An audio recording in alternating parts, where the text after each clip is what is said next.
Olá pessoal, tudo bem? Sejam bem-vindos ao canal Daniel Lopes. É sempre um prazer e uma honra contar com a sua audiência. E as redes sociais ficaram bem agitadas aí nessa segunda-feira, dia 14 de fevereiro, porque começaram a surgir ali hipóteses do que seria essa informação que o presidente falou que seria trazida a público nos próximos dias, entre aspas, né?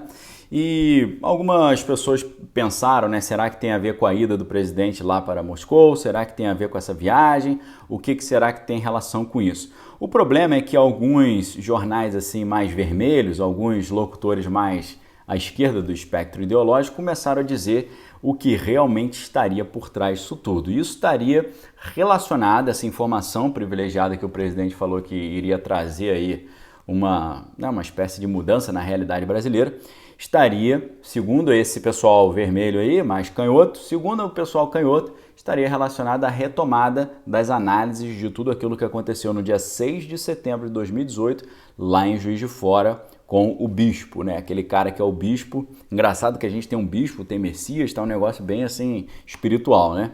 Então, o que está sendo falado nas mídias, assim, começou a ser falado nas mídias mais vermelhas. Começaram a falar que o bispo teria, numa nova fala interna que ele deu sobre o assunto, ele teria colocado ali no meio da história algumas figuras grandes aí do poder que estavam na disputa lá no ano de 2018, né? Relacionou com o partido aí que já governou o Brasil.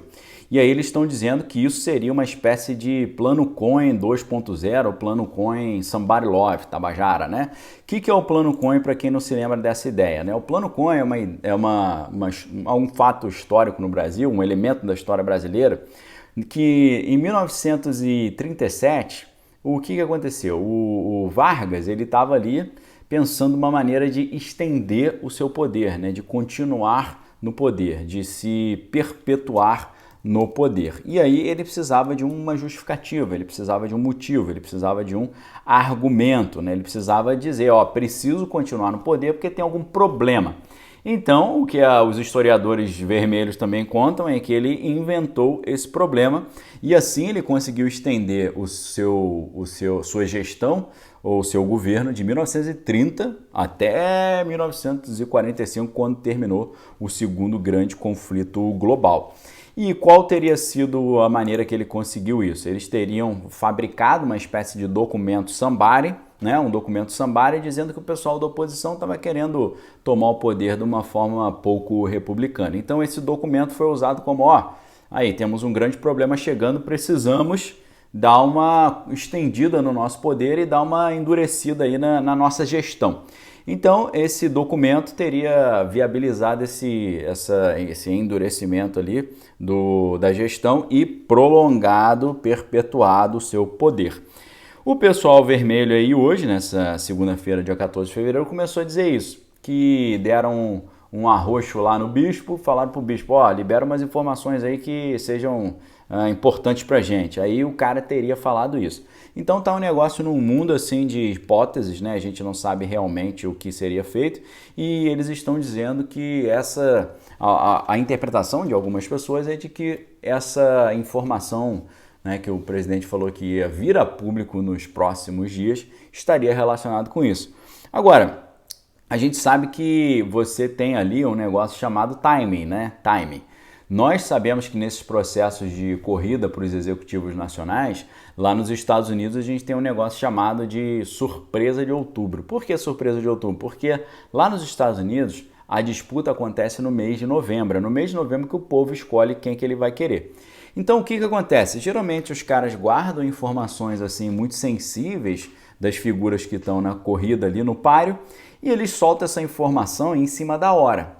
Então, assim, a ideia de que essa informação seria a grande informação que o presidente falou que apareceria nos próximos dias, pode ser que seja isso, pode ser que seja. Mas se for isso, tem um problema de timing aí, né? Porque dentro daquela ideia da surpresa de outubro, que aqui no Brasil seria surpresa de setembro, porque nos Estados Unidos eles soltam a surpresa de outubro porque em novembro é a decisão. Aqui no Brasil teria que ser em setembro, né? Porque a decisão é em outubro.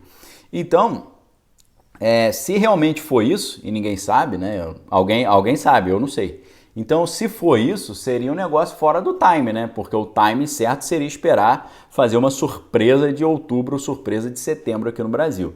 Então, eu não sei, né? Se tem outra ideia, solta agora para poder lá para frente fazer uma outra coisa ou justificar alguma sequência de fatos que possam ser benéficos de alguma forma. Então, ficou esse negócio no ar. Aí o pessoal está dizendo, né, que essa ideia de reabrir as análises sobre esse fato já estaria envolvido nisso, que o presidente teria ali, então, até conversado com alguns dos analistas lá para poder ver qual o encaminhamento que ia acontecer. É claro que o pessoal vai dizer que isso aí é o grupo do Sistema de Defesa Brasileiro, junto com a equipe de comunicação e tal, e que isso seria usado para tentar fazer uma espécie de plano Cohen 2.0.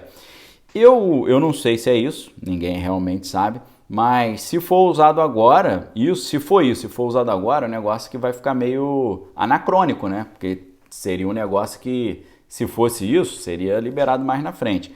Então, inclusive, dentro desse princípio de surpresa de outubro e tal, é possível que nos meses que antecedem a decisão a gente veja um monte de informação estranha acontecendo, exatamente como aconteceu, se você fizer uma comparação, nos Estados Unidos. O que aconteceu? Apareceu aquela história do computador do filho do atual presidente, né? Uma informação que não ganhou expressão nenhuma e não deram destaque, é um negócio que está meio mal resolvido até hoje. E até pensando, pessoal, pensando na conexão entre a realidade e os filmes, né? E lá no Instagram a gente tem comentado os filmes todos os dias, fazendo aulas sobre questões assim de sociologia, ciência política, filosofia. Tá bem legal, tá? Se você não me segue no Instagram ainda, você tá perdendo. Todos os dias, sábado, domingos, feriados, de domingo a domingo, eu tenho liberado uma aula inteira, 1 hora inteira de aula gratuita, todos os dias no Instagram. Por isso, clica aqui embaixo, me siga no Instagram para você participar conosco dessas aulas. É quase uma mentoria ali aberta, 1 hora de conteúdo no mínimo. Hoje foram quase 2 horas de conteúdo, hoje, nessa segunda-feira, dia 14 de fevereiro. Então, aproveita. E quando eu olho essa história, tá, fazendo uma comparação aqui entre o cinema e a realidade, eu me lembro daquele filme Sin City. Você lembra desse filme Sin City? É um filme muito interessante porque ele adapta a linguagem das histórias em quadrinho para o cinema. É um filme que é dirigido ao mesmo tempo pelo Robert Rodriguez, que é um grande diretor, junto com Quentin Tarantino e junto com Frank Miller, que foi o cara que escreveu a história em quadrinho do Sin City. E nessa história você tem ali um cara que é muito poderoso, que é um senador, que é o senador Rourke. E o senador Rourke, ele tem um filho chamado Rourke Filho, né? Tem o filho dele, né? Que é o Rourke Son, né? E o Rourke Son, o filho, né, do Rourke, ele também, aparentemente é um cara normal, mas ele tem um lado muito sinistro, né? Ele faz um monte de besteira e o pessoal acoberta porque ele é filho de um cara muito poderoso. Até que você tem um policial doidão lá, que é o papel é feito pelo Bruce Willis, né? Que é o detetive John Hartigan. E o John Hartigan, doidão já, ele chega lá, enquadra o garoto e arrebenta com ele e tal, e fica por isso mesmo. E o que é interessante, né, é que essa historinha é muito semelhante àquela história do filho do ex-presidente americano, né, que você olha assim, acha normal, mas o cara tem umas coisas estranhas lá que, por incrível que pareça, a surpresa de outubro do loirão não foi para frente porque o sistema de comunicação não deu vazão para isso. Mas a pergunta que fica é, seria esse negócio do bispo essa informação privilegiada? Eu não sei. Alguém deve saber, mas eu não sei. Eu quero saber a sua opinião. Você acha que é isso? Segunda coisa, você não acha que se for isso, ele está desperdiçando, seria um desperdício de oportunidade, uma vez que era legal isso vir a público mais próximo lá do pleito em outubro? Não seria usar uma ferramenta antes da hora, né? Então fica essa pergunta para você, o que você acha? Deixe sua opinião aqui embaixo, fique com Deus, examine todas as coisas, retém que é bom, me siga no Instagram, conteúdo exclusivo todos os dias, 1 hora de conteúdo gratuito. Segue lá, preciso de vocês lá. Um abraço a todos, deixe sua opinião aqui embaixo, valeu!